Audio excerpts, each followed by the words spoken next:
Hello, hello mga soy! Ito ako pagkagising.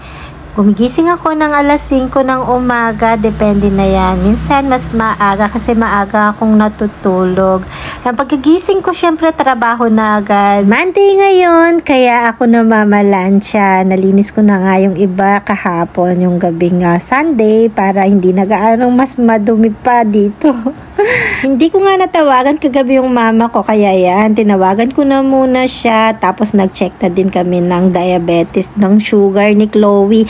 Kasi nga napapasobra kami ng matamis. Pero ayan, normal naman lahat kami, yung mga resulta namin. Si Tin hindi ko ma-check kasi ayaw niya. Tapos niready ko na nga yung almusal nila, yan yung mga damit nila. Diyos ko, ang hirap nga gisingin ng mga batang to. Ito, pinag-init ko na nga siya ng tubig para maligo na. Ikagulo kaya kami, kahit araw-araw ka maglinis dito, no ko lagi nang marinat.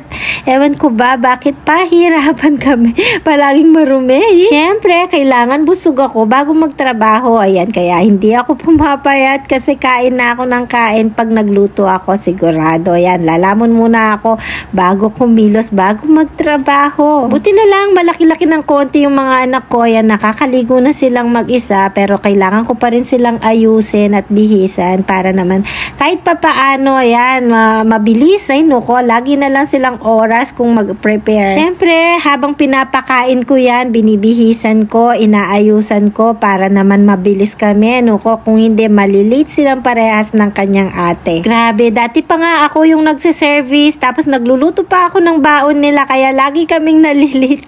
Kaya yan, ngayon, may na-service na sila, kaya hindi gaano ako nagluluto ng umaga, almusal lang. O, diba, nang kakelatan kaya kami ang kalat-kalat. Mamaya guys, lilinisin ko rin yan. Ayoko kasi yung marumi. Ay, nakasakit sa mata. Ayan nga, at binigyan ko na silang baon, pero may baon pa silang tinapay, juice. Ay, nagtataka pa naman si Chloe kasi lagi ko yung binibigyan ng 50 lang kasi pang emergency lang naman. Kay Tin naman 100 kasi may badminton training sila. Kahit may baon yan, kailangan may baon pa rin siyang pera. Ayan na nga, paalis na sila. Kaya ano pa nga ba?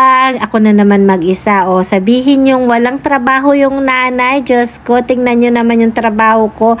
Yan pa lang, pagkaalis pa lang nila, dun pa lang mag-uumpisa ang araw ko, yung linis ko. Ayan, ang sweet talaga ng anak kong si Chloe. Nagpaalam na sa akin, si Tin ayaw magpakuha sa camera. Diyan pa lang mag-start ang aking trabaho bilang nanay. Ay nuko, mamaya-maya guys, ayan, ibibidyohan natin ulit. Salamat sa panonood. Yan pa lang muna para makapag-upload na. Bye! Abangan lagi yung A Day in Our Life. Ayan guys, pag-alis ng mga bata, doon pa lang ako mag-start. Ayan yung trabaho natin. Maglilinis muna tayo bago maglaba. And then, ginagawa ko minsan kasi, sasabay ko na yung paglalaba. So, maglagay muna tayo ng mga labahin doon sa yan o, pakalat. Tapos, may labahin tayo dito. Ayan o, puro, ba? Tara, maglaba muna tayo tapos bago maglinis para sabay. Huli na yung muna yung pamamlansya.